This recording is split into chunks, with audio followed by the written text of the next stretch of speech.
안녕하세요. 인디펜던트 음악 프로듀서로 활동 중인 렌틀젠입니다.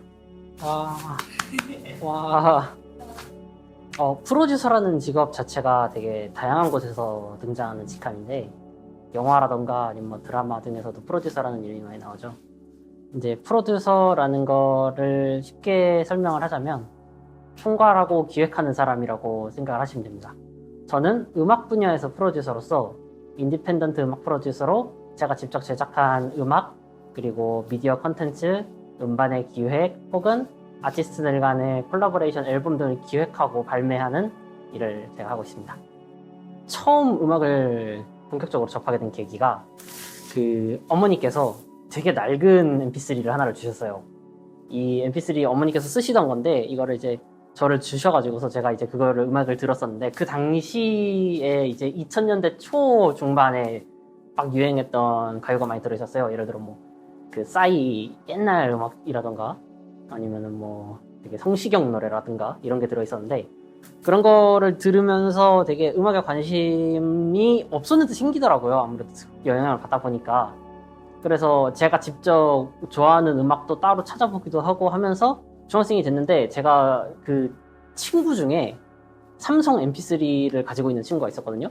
제가 이 친구한테 이 삼성 mp3를 제가 중고로 구매를 했어요. 너무 이제 멋져 보이는 거예요. 내가 쓰는 건 화면도 안 나오는데 그 친구 거는 무슨 터치도 되고 막 이러더라고요.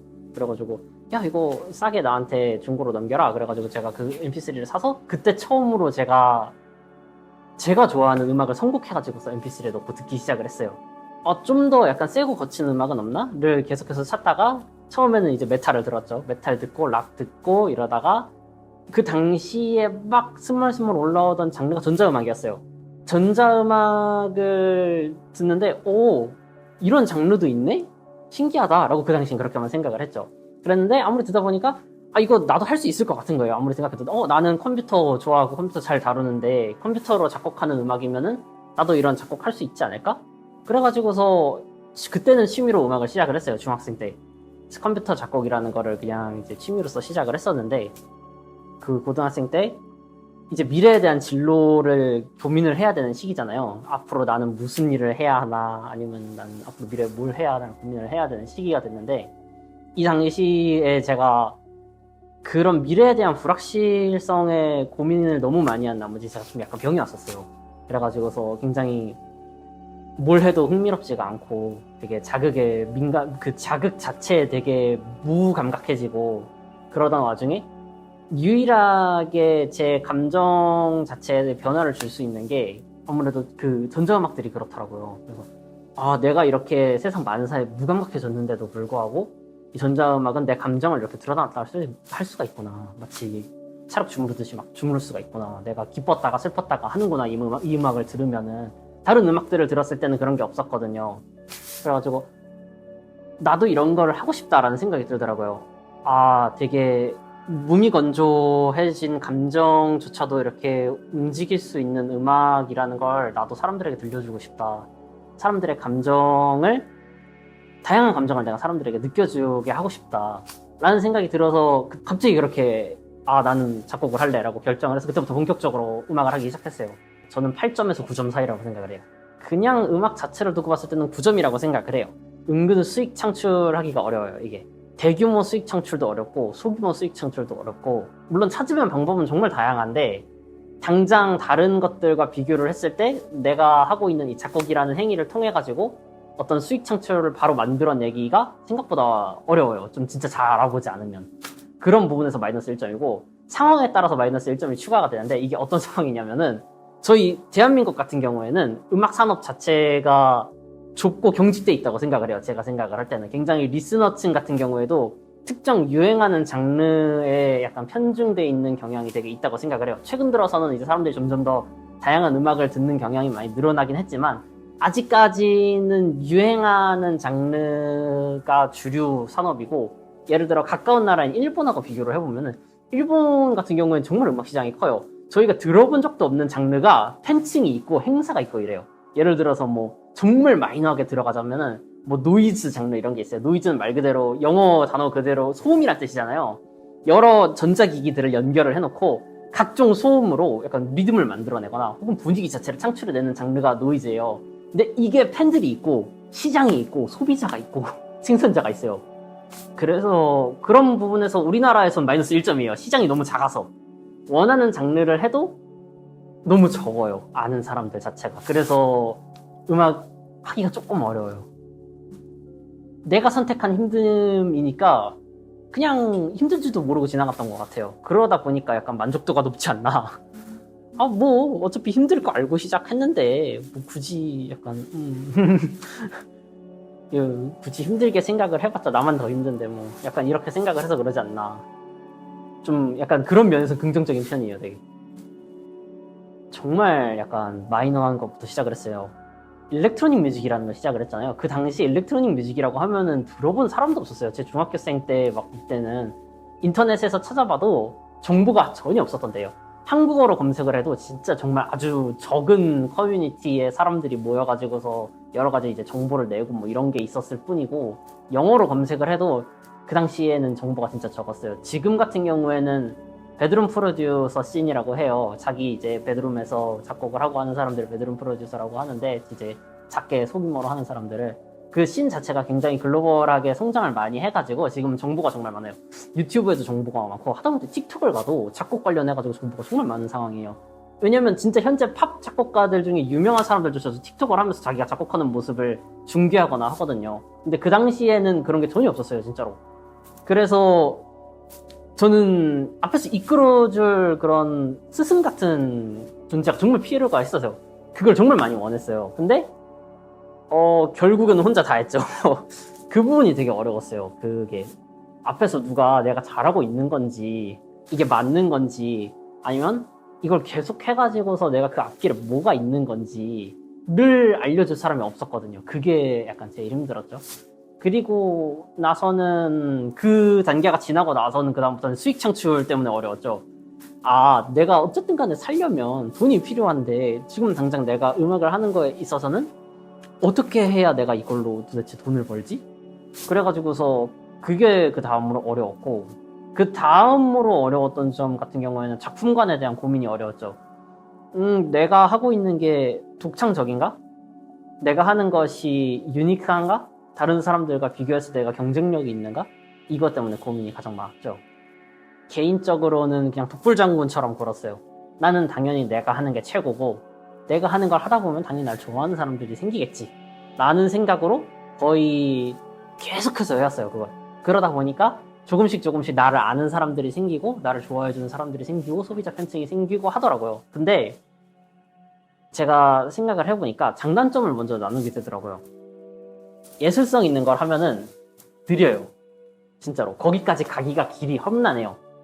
근데 상업성 있는 걸 하자 하면은 제가 경험했을 땐 비교적 쉽게 많은 것들을 이룰 수가 있어요. 근데 가벼워요, 좀.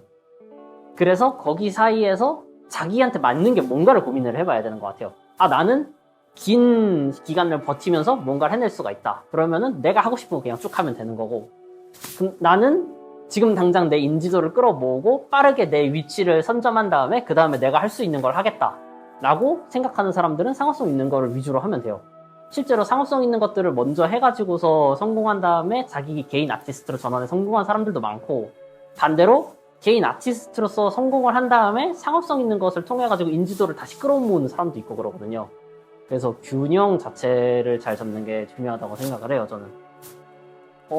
아까 말했듯이 정보가 정말 없었어요. 도대체가 학원을 가서도 작곡을 가르치는 학원은 많았지, 컴퓨터 프로듀싱을 가르치는 학원은 정말 소수였고, 거기에 더해서 전자음악을 가르칠 줄 아는 사람은 그 당시 없었어요, 거의. 일단은 기초 지식을 쌓기 위해서 책을 많이 읽었어요.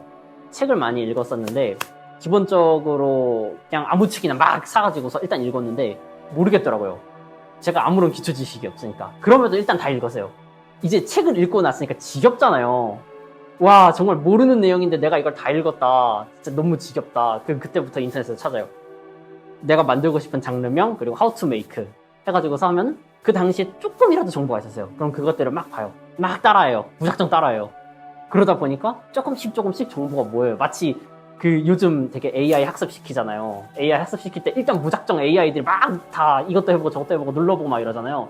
그것처럼 했어요. 진짜로 맨땅에 헤딩하듯이 막 하고 그거를 계속 지속적으로 반복 하다 보니까 어느 순간 이 조각조각이었던 지식들과 단편적인 정보들이 다 이어지더니 그 책을 다시 봤을 때 알겠더라고요.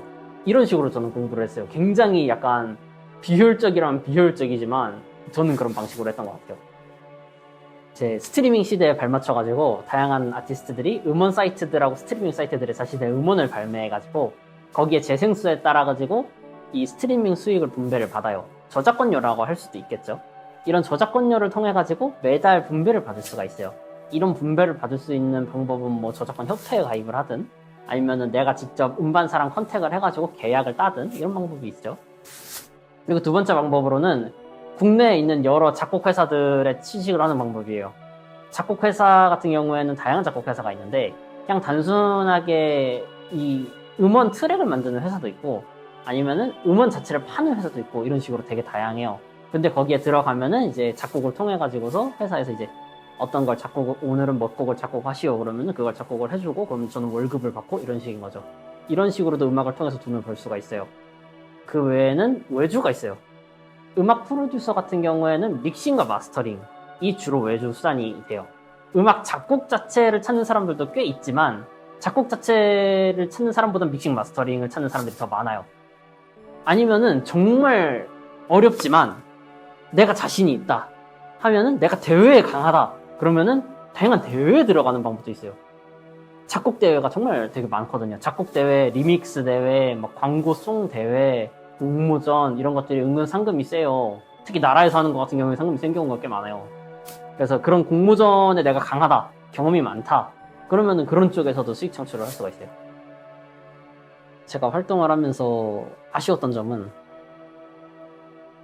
제가 지금만큼 처음부터 과감했더라면, 더 많은 도전을 했더라면, 더 많은 사람들을 만났더라면, 더 많은 곳에 갔더라면, 내가 좀만 더 용기가 있었더라면 이라는 생각을 자주 해요.